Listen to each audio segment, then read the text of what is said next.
आज हम सभी एक बहुत सुंदर अमृत पान करेंगे और ये अमृत पान है श्रीमद् भगवत गीता का। श्रीमद् भगवत गीता सर्वश्रेष्ठ मानी जाती है क्योंकि दुनिया के अंदर ये एकमात्र धार्मिक ग्रंथ कहो कि जिसमें भगवान वाच फर्स्ट पर्सन में है। बाकी जितने भी धार्मिक ग्रंथ है कोई न कोई दिव्य आत्मा की वाणी है, कोई न कोई महान आत्मा की वाणी है, लेकिन भगवान वाच नहीं है। भगवान का गाया हुआ मधुर गीत, द सॉन्ग डिवाइन जिसको कहा, वो सिर्फ और सिर्फ एकमात्र भगवत गीता के अंदर समाया हुआ है।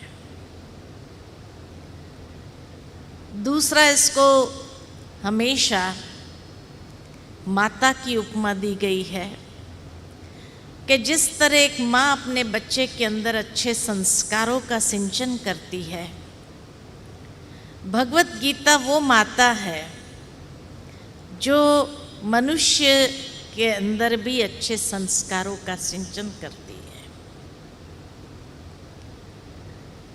दूसरा, इसको माता इसलिए भी कहा जाता है कि जिस तरह एक माँ के 4 बच्चे अगर है तो चारों बच्चों के अंदर माँ के कोई ना कोई संस्कार जरूर आते हैं। किसी में कौन सा संस्कार, किसी में कौन सा संस्कार। ठीक इसी तरह भगवत गीता भी वो माँ है जिसमें से हर धर्म ने कुछ न कुछ लिया है, कुछ न कुछ पाया है। जिस तरह महाभारत के अंदर पांडव और कौरव दिखाया, युद्ध दिखाया, इसी तरह बाइबल के अंदर भी द होली वॉर दिखाया है जो शैतान और फरिश्तों के बीच में हुआ।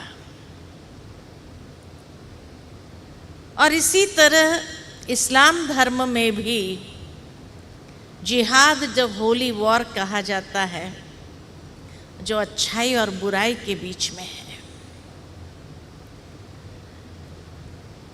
तो गीता से ही महात्मा बुद्ध ने कर्म योग लिया,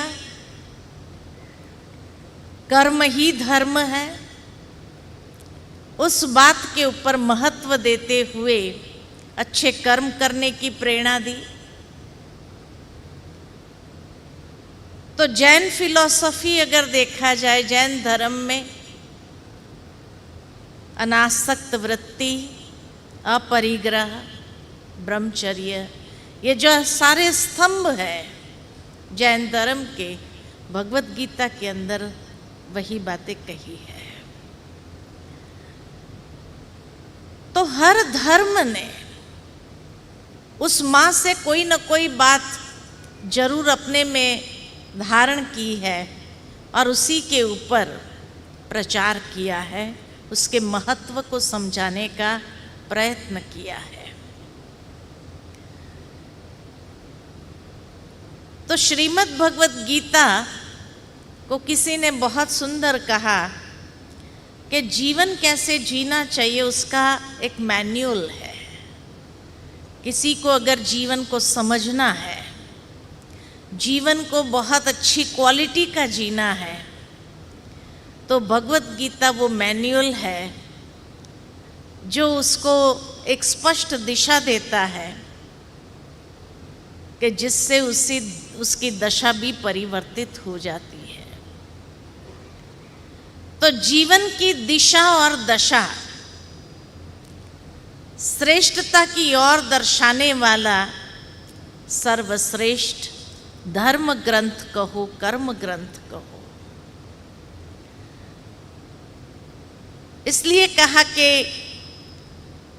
ये बहुत महान है, क्योंकि भगवान ने एक एक बात जो स्पष्ट की है गीता के अंदर, बहुत बारीकी से हर एक बात को समझने की आवश्यकता है। जिस तरह कहा जाता है कि आज से 500 साल पूर्व नॉस्ट्राडेमस हो गए, जिन्होंने विश्व का भविष्य एक गोले में देखा और उसको लिखा, परंतु इतना अलंकारिक भाषा में लिखा कि आज भी कई लोग जब पढ़ते हैं तो समझ नहीं पाते हैं, क्योंकि काव्य स्वरूप में और अलंकारिक भाषा में लिखा गया। परंतु हमारे भारत में ऐसे ऋषि मुनि हो गए जिन्होंने विश्व का भविष्य आज से 5000 साल पूर्व समाधि अवस्था में देखा था, और वो लिखा था, लिखवाया भी किससे? गणेश जी के द्वारा, जिसको कहा जाता बुद्धि का देवता है। तो बुद्धि के देवता के माध्यम से इतना सर्वश्रेष्ठ ग्रंथ को लिखवाया गया, और 5000 साल पूर्व वर्तमान समय को देखा था। कैसे कहेंगे कि वर्तमान समय को देखा 5000 साल पूर्व? तो कहा जाता है कि जब गणेश जी का आवाहन किया गया तो महाभारत के आदि पर्व के 77वां श्लोक है, जिसमें महर्षि वेद व्यास जी निवेदन करते हैं गणेश जी को कि ये ग्रंथ मैं मेरे मन की अति उच्च अवस्था यानी समाधि अवस्था में प्राप्त ज्ञान से प्रकट कर रहा हूं, परंतु जो मैं लिखवा रहा हूं ये मेरी मन की कल्पना का विस्तार है। भावार्थ ये कि आज अगर कोई बच्चे को मुझे एक मॉरल सिखाना हो कि बेटा झूठ नहीं बोलना चाहिए, सच बोलना चाहिए, ज्ञान इतना ही है सच बोलो, लेकिन रोज सुबह उठ करके उसको उपदेश देना शुरू करो तो शायद उसके मर्म को वो समझ नहीं पाएगा। लेकिन अगर मैं अपने मन की कल्पना से एक कहानी का निर्माण करती हूं, जिसमें एक सच का पात्र लेती हूं, एक झूठ का पात्र लेती हूं, और फिर दर्शाती हूं कि झूठ बोलना आसान है, सच बोलना कठिन है, सच के सामने अनेक चुनौती आएगी, झूठ के सामने शायद इतनी चुनौती नहीं आएगी, लेकिन अंत में विजयी किसकी होती है? विजय सत्य की होती है।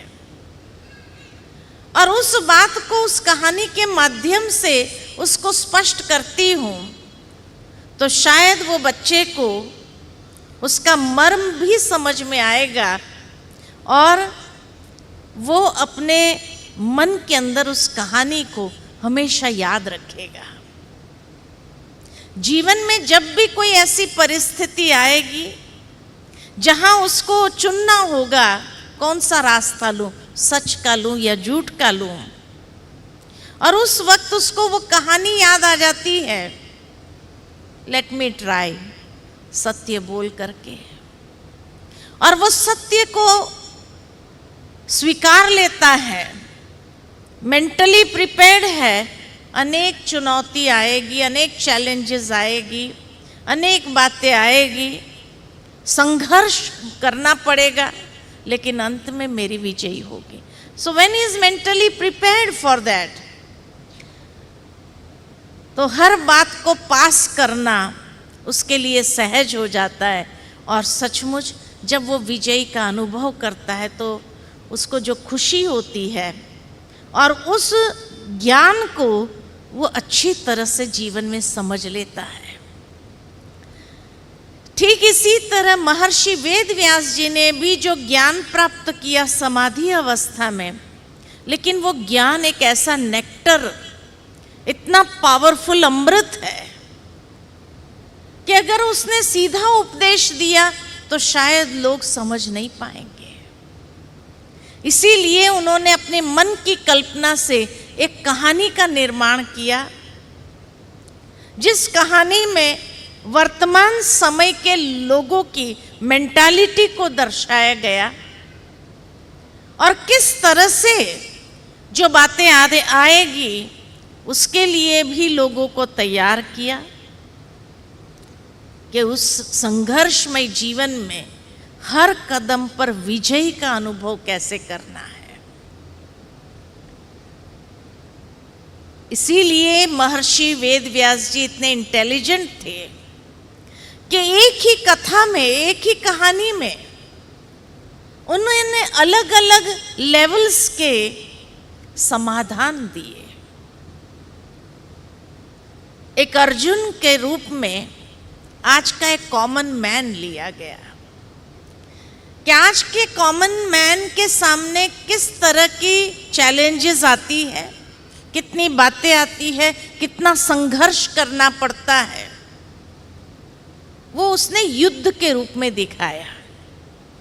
वो कोई हिंसक युद्ध नहीं, लेकिन जो आज हर इंसान को जीवन में संघर्ष करना पड़ता है, हर एक युद्ध कर रहा है।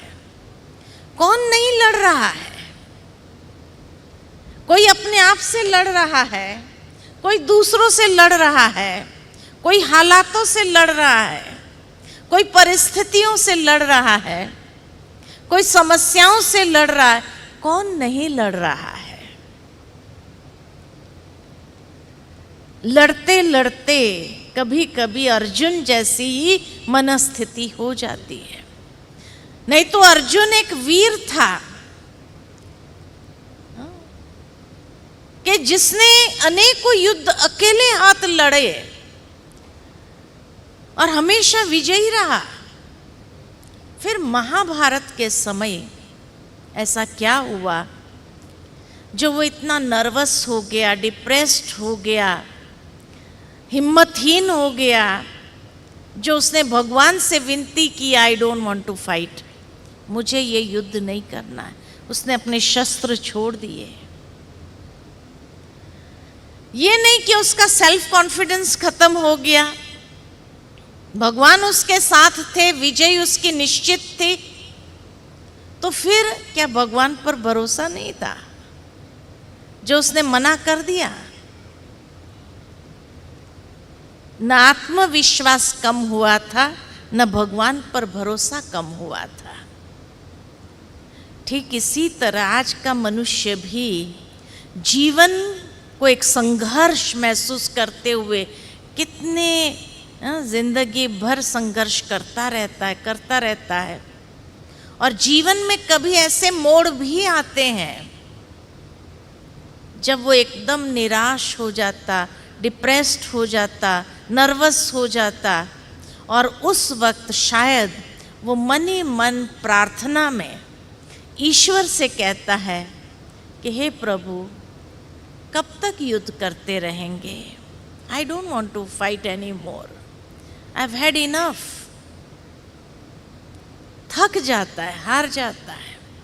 ये नहीं कि उसका आत्मविश्वास क्षीण हो गया, ये नहीं कि भगवान पर भरोसा नहीं रहा, लेकिन बस अब क्यों युद्ध करें, कब तक युद्ध करें? हमें लोगों ने आज तक यही समझाया गया कि अर्जुन ने युद्ध करना इसलिए मना कर दिया क्योंकि उसका मोह जागृत हो गया है ना, कि जब उसने भगवान से कहा मेरा रथ बीच में ले जाओ, I want to see both the armies, और एक तरफ जैसे ही उसने कौरवों के तरफ देखा, भीष्म पितामह, गुरु द्रोणाचार्य, कृपाचार्य, मामा, चाचा, काका सबको देखा तो उसका मोह जागृत हो गया, इसलिए उसने मना कर दिया। सोचने की बात तो ये है कि जिन बड़ों ने हमेशा पांडवों के साथ इनजस्टिस किया, कभी उनके प्रति जस्टिस नहीं किया, हमेशा उनके साथ अन्याय होता रहा। और जब भी अन्याय होता रहा, बड़े बुजुर्ग फैमिली के होने के बावजूद भी कुछ बोले नहीं, न्याय नहीं किया। क्या ऐसे लोगों के प्रति मोह जागृत हो सकता है? अगर आपकी फैमिली हो और आपकी फैमिली में हमेशा आपके साथ इनजस्टिस होता रहे, आपके चचेरे भाई कजिन ब्रदर्स को ही सब कुछ मिलता रहे, आपके साथ हमेशा इनजस्टिस होता रहे, और घर के बड़े बुजुर्ग अगर कुछ बोले नहीं, न्याय नहीं करे, तो क्या आपको कभी उनके प्रति मोह जागृत होगा? कभी होगा? नहीं हो सकता है।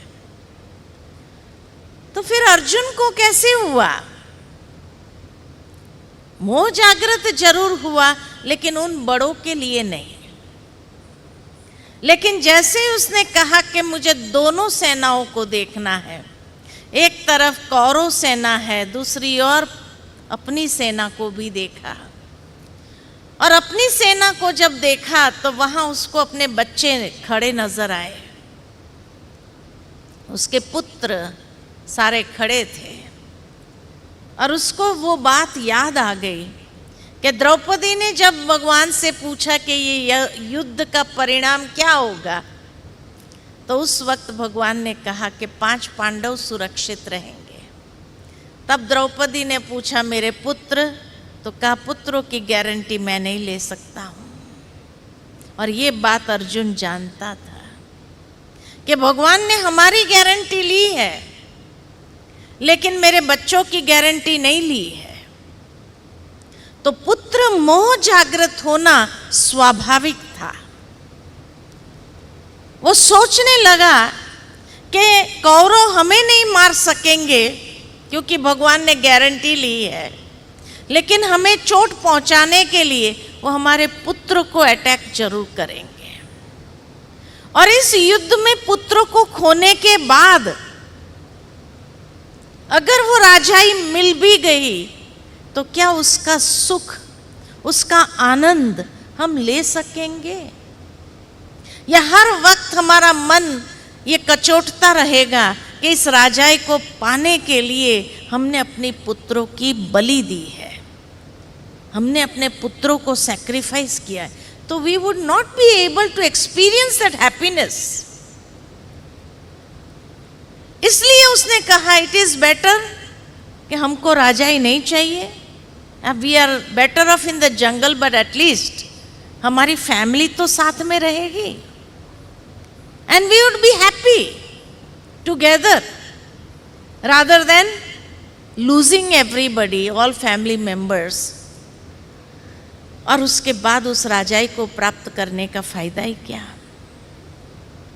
इसलिए उसने मना किया। तो आज का इंसान अगर देखा जाए, संघर्ष करते करते कभी कभी जीवन में उसके सामने भी ऐसा मोड़ आता है जहां उसके पुत्र को, उसके बच्चों को अगर कोई हार्म हो रहा हो, नुकसान हो रहा हो। जैसे कई बार हम देखते हैं कि कई लोग बहुत प्रिंसिपल्स वाले होते हैं, कभी कोई बात के लिए वो कॉम्प्रोमाइज नहीं करते हैं अपने प्रिंसिपल्स के साथ, लेकिन जब उनके बच्चों को कोई किडनैप कर लेता है और किडनैप करने के बाद फिरौती के रूप में जब वो कहते हैं कि भाई you will have to compromise your values, otherwise you are going to lose your children, तो वो व्यक्ति क्या करेगा? करेगा या नहीं करेगा? कॉम्प्रोमाइज करेगा या नहीं करेगा? जरूर करेगा। तो ठीक इसी तरह अर्जुन ने भी कहा I don't want to fight. मैं अपने बच्चों को खो करके अगर राजाई प्राप्त कर लूं, I won't get that happiness. कम से कम हम जंगल में रहेंगे, साथ में रहेंगे, हम एंजॉय करेंगे, हम लाइफ को एक्सेप्ट कर लेंगे। इसलिए उसने मना किया। ये नहीं कि उसका कॉन्फिडेंस खत्म हो गया, ये नहीं कि उसका भगवान पर विश्वास खत्म हो गया, लेकिन उसका पुत्र मोह जागृत हो गया। वो स्वाभाविक है। कौरव के प्रति मोह नहीं था। तो एक व्यक्ति की मनोदशा, मानसिक स्थिति का वर्णन किया गया है और उसका समाधान दिया गया है भगवत गीता में। इसी तरह एक फैमिली अफेयर्स जो है, पारिवारिक परिस्थितियां, और उसका समाधान भी भगवत गीता में दिया है। परिवार के अंदर कभी भी अगर झगड़े होते भाई भाई के बीच में, तो किस बात पर होते हैं? किस बात पर होते हैं? भाई भाई का झगड़ा अगर होता है परिवार में, तो किस बात को लेकर होता है? जमीन और जायदाद। मान लो कि एक भाई शहर में रह रहा हो और उसको पैसे की बहुत आवश्यकता है। वो गांव जाता है, अपने दूसरे भाई से या कजिन से कहता है कि हमारा जो हिस्सा है हमें दे दो, मुझे पैसे की ज़रूरत है, ये ज़मीन में बेच दूंगा क्योंकि मुझे पैसे चाहिए। तो दूसरे भाई क्या कहेंगे? वो कजिन्स रेडी हो जाएंगे, वो कहेंगे नहीं, अरे पुरखों की ज़मीन है, वो बेची नहीं जाती है, और आपको क्या ज़रूरत है, आप शहर में बराबर है, ये ज़मीन को हम बेचने नहीं देंगे। चाहे कोर्ट में चले जाओ, चाहे जहां भी जाना है वहां चले जाओ, कहते हैं, है ना? ठीक इसी तरह पांडवों ने भी 5 गांव मांगे थे कि हमें 5 गांव दे दो और कुछ नहीं चाहिए। तो दुर्योधन ने क्या कहा? एक सुई की नोक बराबर भी जगह देने के लिए मैं तैयार नहीं हूं। Do what ever you can. तो वर्तमान समय की मेंटालिटी है ना, नहीं तो आज से 500,000 साल पहले भी अगर देखा जाए तो भारत के अंदर वो संस्कृति थी कि पूरा एक गांव फैमिली की रीति से रहता था, मिल बांट करके खाते थे, तेरे मेरे का भाव नहीं था। लेकिन जब महाभारत के अंदर तेरा मेरा का भाव आया, ये तो वर्तमान समय की मेंटालिटी है ना। वर्तमान समय में भाई भाई के बीच में यही झगड़ा होता है कि एक सुई की नोक बराबर भी जगह देने के लिए हम तैयार नहीं है। Do what ever you can. तो इसीलिए उसका समाधान भी भगवत गीता के अंदर दिया हुआ है कि जब ऐसे फैमिली मैटर्स आ जाए तो किस तरह से करना चाहिए, कैसे समाधान करना चाहिए, वो बातें भी भगवत गीता में लिखी है। तो एक व्यक्ति की मनोदशा, एक फैमिली की स्थिति, एक सामाजिक स्थिति, समाज को भी अगर देखा जाए तो आज के समाज के अंदर शकुनी जैसे कैरेक्टर्स है या नहीं है? महाभारत में तो एक ही शकुनी दिखाया फॉर एग्जाम्पल करके, लेकिन आज के समाज में कितने शकुनी हैं? कितने हैं? बहुत है। आपके घर में शकुनी है कि नहीं है? हर एक के जीवन में शकुनी आ गया है। शकुनी किसमें एक्सपर्ट था? शकुनी जो है जुए के खेल में एक्सपर्ट था, जुए के खेल में एक्सपर्ट था, और कहा जाता है इतना एक्सपर्ट था कि वो डाइस भी उसके मन की बात को सुनते थे, समझते थे। और शकुनी का टारगेट पर कौन था? धृतराष्ट्र नहीं था, भीष्म पिता नहीं था, द्रोणाचार्य नहीं था, गांधारी नहीं थी। उसके टारगेट था 100 कौरव, यूथ। वो 100 कौरवों को ही बिगाड़ रहा था, अपने जाल में फंसा रहा था, उनका शिकार कर रहा था। तो आज का शकुनी कौन है? आज का शकुनी है मोबाइल। आज का शकुनी है मोबाइल। मोबाइल के अंदर आप हर कॉल के बाद या YouTube चैनल पर भी अगर जाएंगे तो हर एक उसको देखने के बाद एक ऐड आएगी, रमी खेलो, ये खेलो, वो खेलो, कितनी सारी ऐड आती है। और ऐड भी ऐसी ऐड के प्रलोभन देने वाली, इतना जीतेंगे, इतना ये करेंगे, ऐसा होगा, वैसा होगा, है ना, सहजता से बिना मेहनत के जीतेंगे। तो जुए के खेल के लिए ही तो प्रेरित कर रहा है। अच्छा, और उसमें कौन फंसता है? आज का यूथ ही प्रलोभन में आ जाता है। जल्दी पैसा कमाना है, बिना मेहनत के पैसा कमाना है, तो बस खेलो। और खेल खेल में कहां पहुंच जाते हैं? सब कुछ बर्बाद कर देते हैं। ये जो रमी खेलो, आदि खेलो, उसमें कोई बुजुर्ग नहीं फंसते हैं, दे आर लीस्ट कंसर्न्ड। उसमें और कोई नहीं फंसता है, फंसते हैं तो यूथ फंस रहे हैं उसकी जाल में। और जब उसकी जाल में फंस जाता है, सारी एनर्जी और वो सब कुछ उसमें लगा देता है, उसके बाद उसको कह के तो देखो कि भाई तुम नौकरी करो, ये करो, वो करो, नहीं, उसको मन नहीं हो रहा है। उसको लगता है और एक ट्राई करो। तो ये शकुनी आज के यूथ जो सुयोधन है, सुयोधन, इसलिए दुर्योधन का पहले नाम सुयोधन था। सुयोधन माना बहुत अच्छा, जिसके पास धन था, प्योर धन था। कौन सा धन? खाली पैसा नहीं, बौद्धिक धन, the wealth of knowledge, the wealth of intellect, the wealth of character, चारित्रिक धन, समय का धन। ये मोबाइल बर्बाद कर रहा है।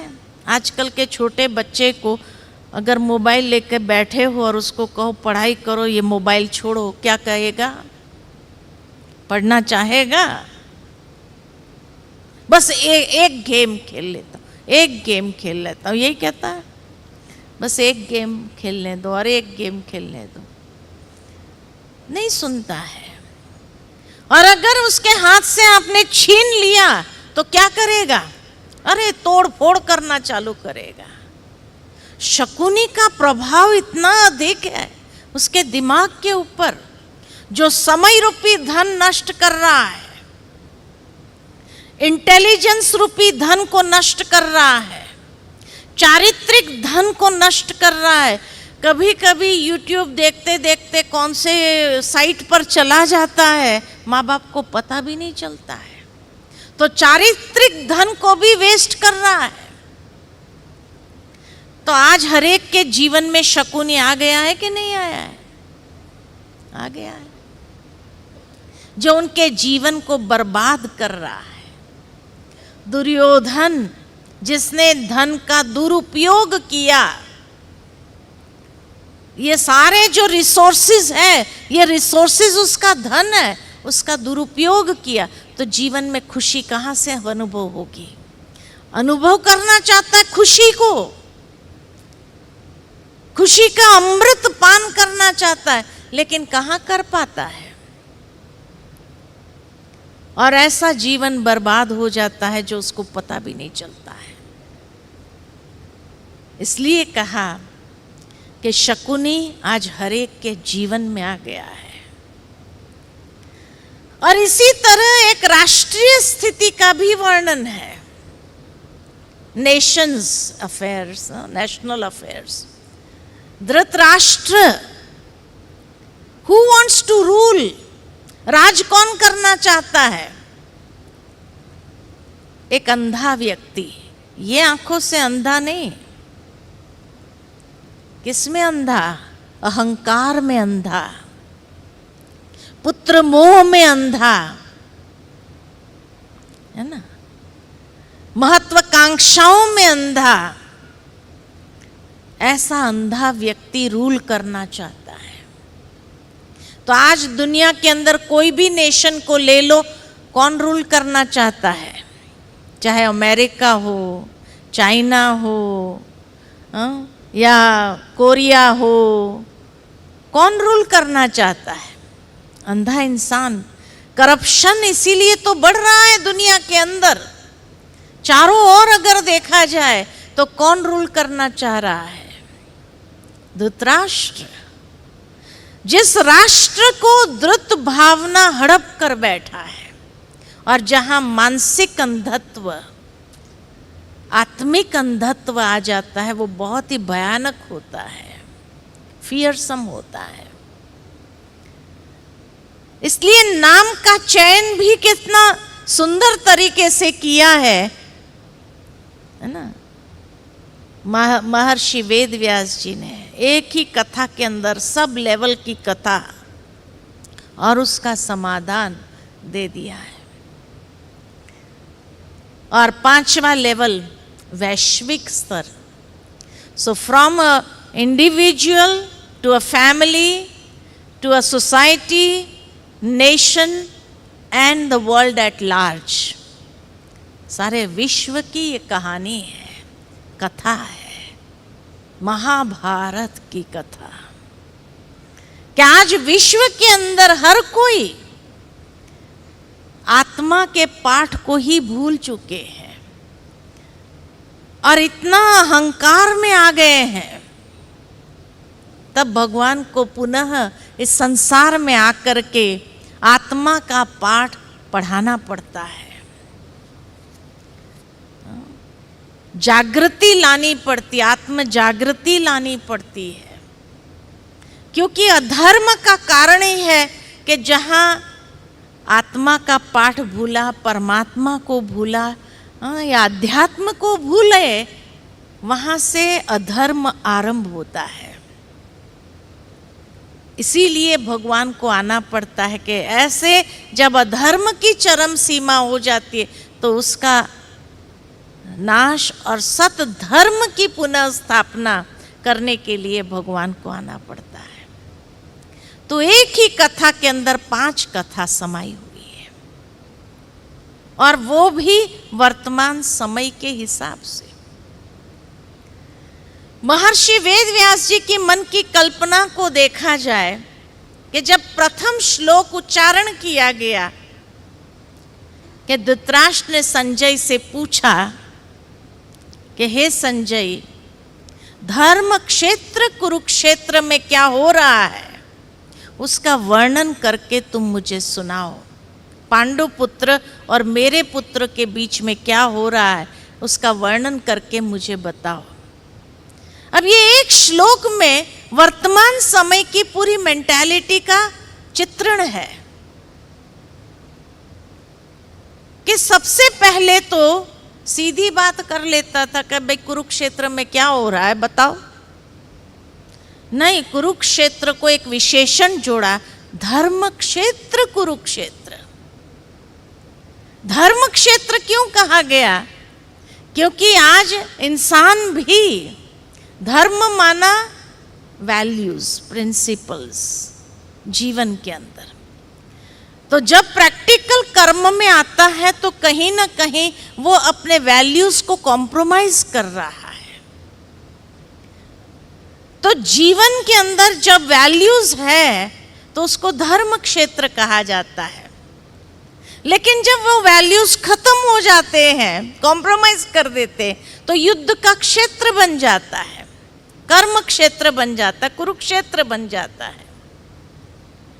तो इंसान के धर्म क्षेत्र कुरुक्षेत्र जो बन गया है, वहां पांडु पुत्र और मेरे पुत्र के बीच में, अब जैसे कहा आज से 500 साल पहले भी एक गांव पूरा परिवार की रीति से रहता था, तेरे मेरे का भाव नहीं था।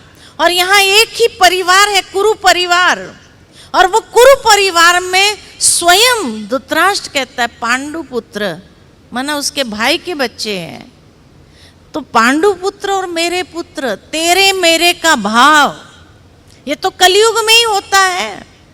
आज घर में एक बच्चा होता है और बच्चे को आप कहो कि देखो तेरे ये टॉयज है ना, तुम सबके साथ शेयर करना, खेलने के लिए सबके साथ मिल करके शेयर करना, या तेरे भाई को भी खेलने देना, तो बच्चा क्या कहेगा, मेरा है, I don't want to share.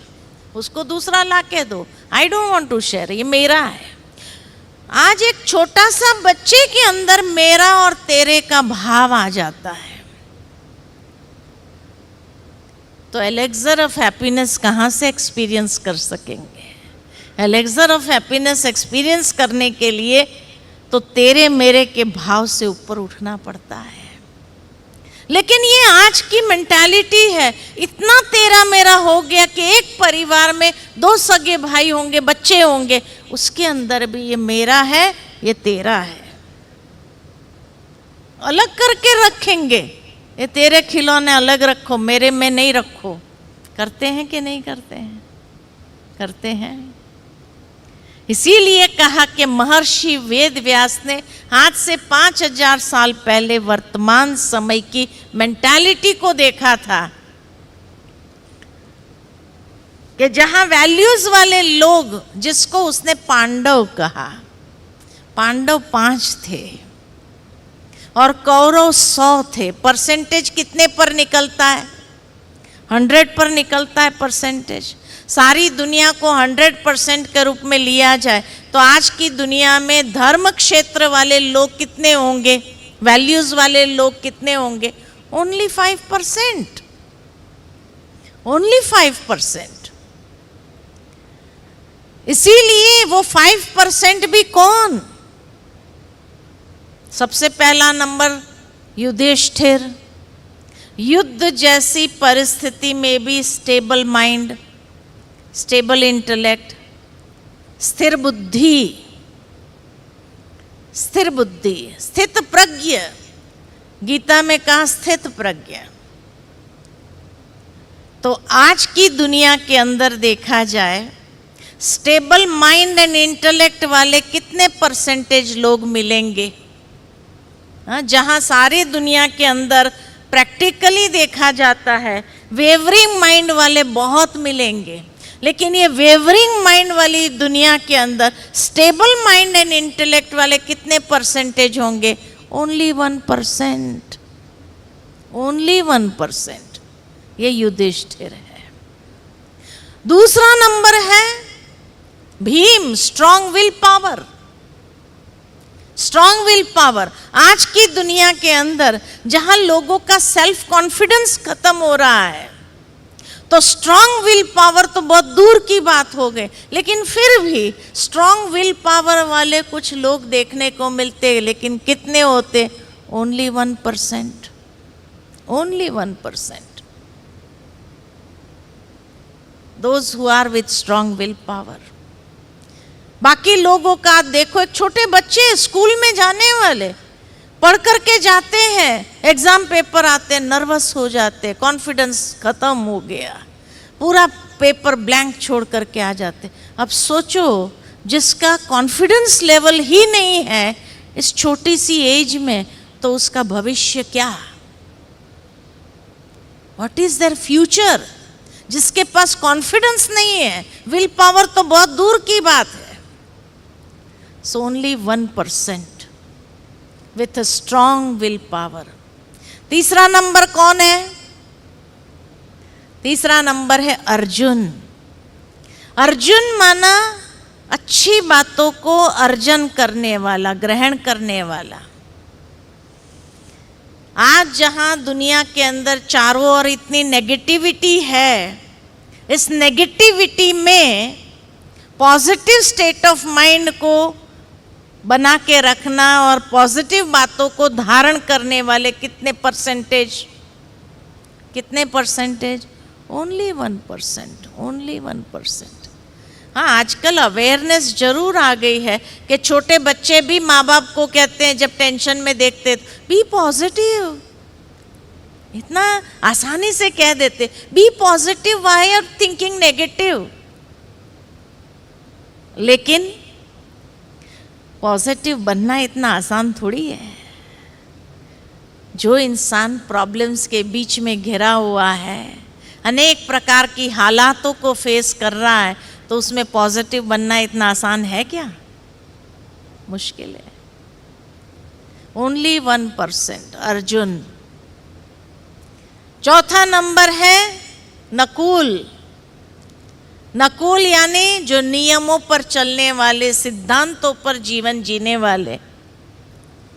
लेकिन आज दुनिया के अंदर देखो, न उठने का नियम है, न सोने का नियम है, न खाने का नियम है, न पीने का नियम है, न व्यवहार कैसे करना चाहिए वो कोई नियम है। कोई सिद्धांत ही नहीं है मनुष्य जीवन में। माँ बाप कई बार बच्चों से इसीलिए परेशान होते हैं कि कम से कम आप थोड़ा लाइफ को डिसिप्लिन तो करो, डिसिप्लिन से चलो। लेकिन नहीं सुनना है ना।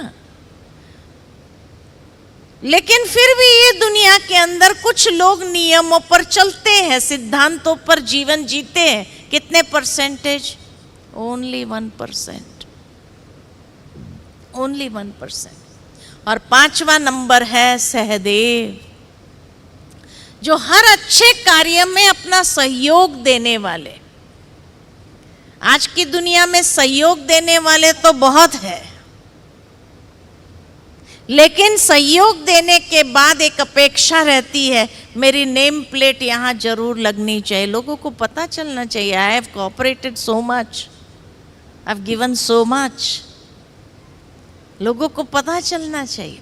लेकिन सहदेव ऐसा व्यक्ति था जो बिना किसी अपेक्षा के सहयोग देने वाला। आज की दुनिया में बिना किसी अपेक्षा के सहयोग देने वाले कितने परसेंटेज? ओनली 1%। ये थे 5 पांडव, है ना, ओनली 1%। आप सभी कौन हो? आप जो बैठे हैं, आप सभी कौन हो? 5 पांडवों में से कौन सा पांडव समझते हो अपने को? जो समझते हम स्टेबल माइंड वाले हैं, जरा हाथ खड़ा करो। स्टेबल माइंड, वेवरिंग माइंड नहीं है। वेरी गुड, बहुत अच्छा। जो समझते हम स्ट्रांग विल पावर वाले हैं, भीम है। Very good. अच्छा, जो समझते हम अर्जुन है, पॉजिटिव बातों को ग्रहण करने वाले हैं, अच्छी बात है, ज्यादा है। जो समझते हम नकुल है, सिद्धांतों पर जीवन जीने वाले, नियमों पर जीवन जीने वाले, वेरी गुड। और जो समझते हैं हम सहदेव है, सहयोग देना जानते हैं, अपना कोऑपरेशन देना जानते हैं हर अच्छे कार्य के लिए, वेरी गुड। लेकिन यहाँ मुझे 6 प्रकार के लोग दिखाई दिए। जिसने किसी में हाथ नहीं उठाया वो कौन है? हाँ, जिसने किसी में हाथ नहीं उठाया वो कौन है? कौरव तो आ नहीं सकते हैं, गीता ज्ञान होता ही है पांडवों के लिए। तो पांडव है ये तो कंफर्म है, तभी आप यहां बैठे हैं, है ना। लेकिन कौन सा पांडव है ये शायद अभी तक समझ नहीं पाए अपने को। लेकिन आज इस मंच से जो मैं देख रही हूं कि यहां बैठा हुआ हर कोई अर्जुन है, अच्छी बातें ग्रहण करने के लिए बैठे हैं। तो ऐसा अर्जुन बनने की बहुत बहुत मुबारक हो, मुबारक हो, मुबारक हो। पांडव बनने की मुबारक हो, है ना। और दूसरी ओर कौरव 100 थे। धृतराष्ट्र जो अंधा था, ये आंखों से नहीं, लेकिन जो अहंकार में अंधा था, महत्वाकांक्षाओं में अंधा था, पुत्र मोह में अंधा था, अभिमान में, हाँ, भूमि के अभिमान में अंधा था, ऐसे जो था, लालच में अंधा था, तो वो तो है दुनिया के अंदर बहुत सारे दिखाई देते हैं। और गांधारी जो देखते हुए देखना नहीं चाहती थी, आंखों पर पट्टी बांध ली। जब मैं उसका अध्ययन कर रही थी तो मेरे मन में एक विचार आया कि मान लो कि किसी का पति नेत्रहीन हो जाए, ब्लाइंड हो जाए किसी कारणवश, तो उसकी पत्नी को उसका सहारा बनना चाहिए या खुद ब्लाइंड फोल्ड हो जाना चाहिए? क्या करना चाहिए? हाँ, उसकी पत्नी को उसका सहारा बनना चाहिए या खुद भी ब्लाइंड फोल्ड हो जाना चाहिए? क्या करना चाहिए? सहारा बन, विवेक ये कहता है सहारा बनना चाहिए। ये गांधारी कैसी पत्नी थी जो खुद भी आंखों पर पट्टी बांध लिया। लेकिन तब महसूस हुआ कि महर्षि वेद व्यास जी की मन की कल्पना का विस्तार आज दुनिया के अंदर प्रैक्टिकल देखा जा रहा है कि जब कोई गलत काम कर रहे हैं, उसकी पत्नी जानते हुए समझते हुए उस समय अपने आप को ब्लाइंड फोल्ड कर देती, उसको गाइड नहीं करती है कि ये नहीं करो, मना नहीं कर सकती है। तो उस समय वो जानते हुए समझते हुए भी ब्लाइंड फोल्ड हो जाती है। कोई अगर उनके पास जाता भी है तो कहते कोशिश करेंगे, देखेंगे, बाकी हम गारंटी नहीं कर सकते हैं। यही है ना, प्रैक्टिकल है। ऐसी गांधारी दुनिया के अंदर बहुत है। और 100 कौरव, तो जब मैं इंटरनेट पर सारे नामों की लिस्ट देख रही थी तो मैंने देखा अधिकतर नाम जो है दु से आरंभ हो रहे थे। दुर्योधन, दुशासन, दुश्शल, दुर्विमोचन, दुष्कर्ण, दुर्मुख, दुर्बुद्धि, हाँ, दु से आरंभ हो रहे थे। तो मेरे को विचार आया कि कलयुग में माँ बाप अपने बच्चों के इतने सुंदर सुंदर नाम रखते हैं, पता नहीं कहाँ कहाँ से इतना मीनिंगफुल नाम लेके आते हैं। ये गांधारी और धृतराष्ट्र को अपने बच्चों के लिए कोई अच्छा नाम ही नहीं मिला। दु का मतलब है दुष्टता, विकेडनेस। दु माना जो दूसरों को दुख देना जानते हैं, दूसरों को दुख ही देते हैं। लेकिन तब महसूस हुआ कि आज भले उस नाम के लोग नहीं होंगे, लेकिन कैरेक्टर वाइज ऐसे लोग जरूर मिलेंगे। तो 100 कौरव भी है जो दुष्टता को लिए हुए हैं, जो दूसरों को दुख देना जानते हैं।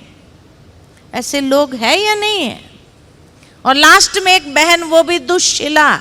शील माना चरित्र, जिसका चरित्र ही दुष्टता का था, है ना।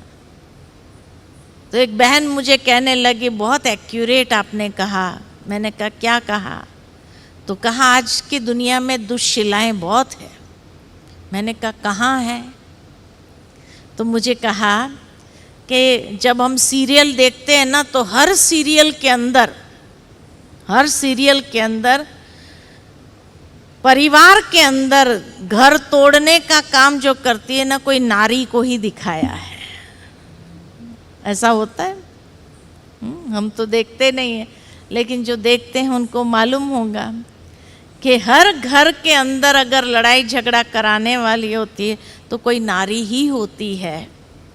और वही घर, तो कहा ऐसा दुष्टता वाला कैरेक्टर अगर सीरियल में बताया जाता है तो प्रैक्टिकल दुनिया में तो कितने होंगे?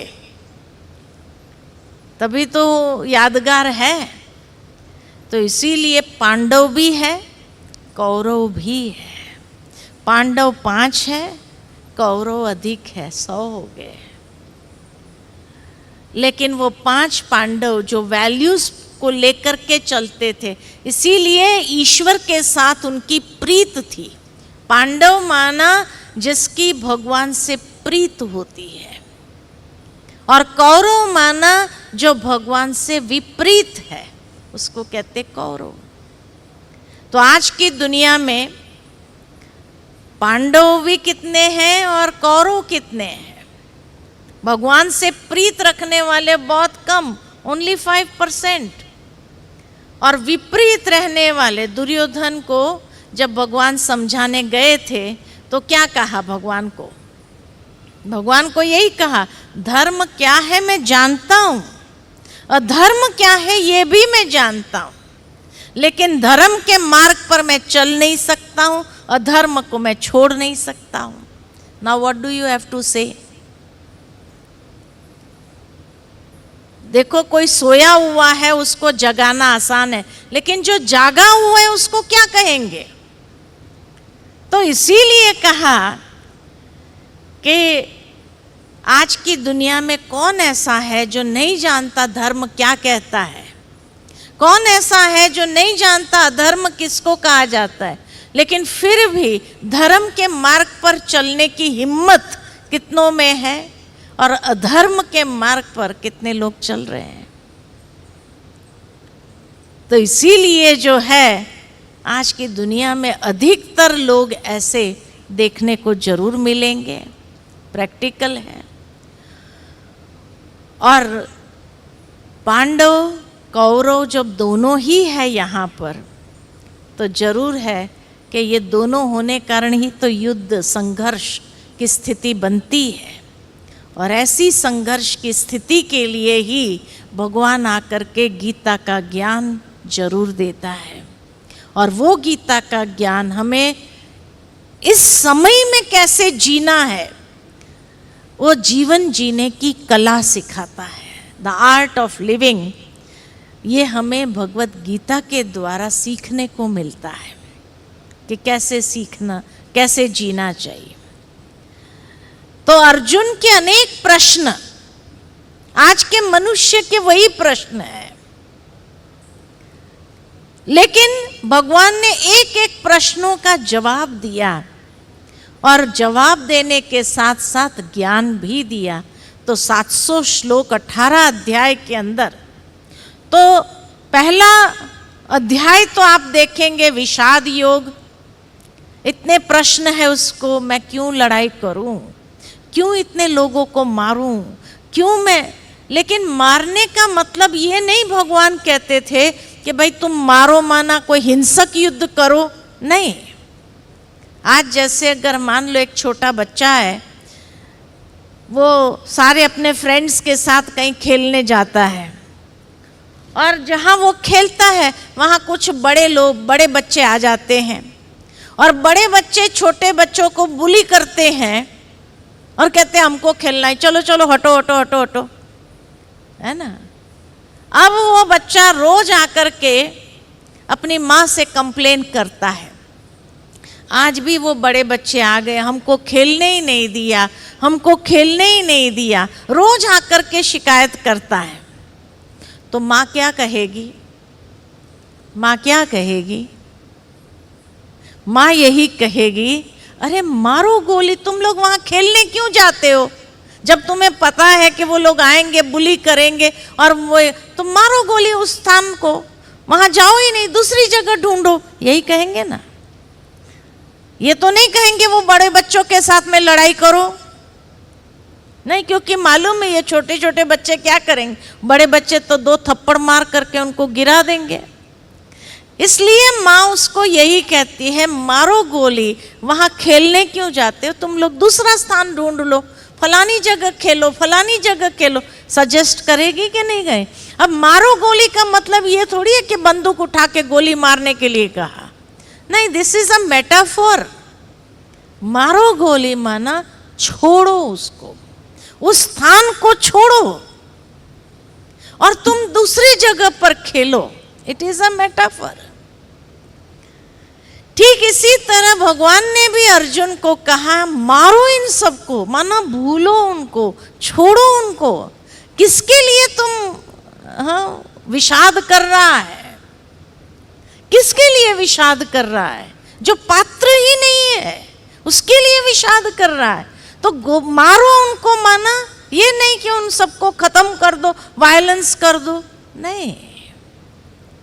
भाव ये था भगवान का, इन सबको छोड़ो, जो तुम्हें तकलीफ दे रहे हैं, जो कौरव तुम्हें तकलीफ दे रहे हैं, जो कौरव तुम्हें कष्ट दे रहे हैं, तुम्हारे साथ बुरा व्यवहार कर रहे हैं, तुम उन सबको छोड़ो, यानी भूल जाओ उनको, और तभी तुम जीवन में खुशी का अनुभव। वो छोटे बच्चे भी जब तक रोज वहाँ खेलने जाते हैं, वो बड़े बच्चे आते हैं, उनको बुली करते, उनको हटा देते, तो उनको दुख होता है। लेकिन अगर वो स्थान छोड़ करके दूसरा कोई स्थान अपने लिए ढूंढ ले, तो देयर विल बी हैप्पीनेस। उनके लिए दुखी होने की जरूरत नहीं, क्योंकि उन्होंने वो स्थान कोई छोड़ दिया। ठीक है, आप लोग खेलो, हम दूसरे स्थान पर खेलेंगे, और उन्होंने कोई दूसरा स्थान चुन लिया और वहां खेलने लगे, तो they will experience happiness. So the auxiliary of happiness is कि from wherever you are getting misery, suffering, दुख दर्द, उनको तुम छोड़ दो, उनको भूल जाओ, उनके साथ कॉम्बैट नहीं करो।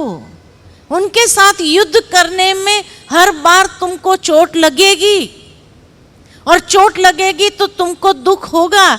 इससे बेटर है छोड़ दो, दूसरा कोई स्थान ढूंढ लो जहां तुम उस बात को अच्छे से प्रैक्टिस कर सको, अच्छे से कर सको। You will experience the elixir of happiness.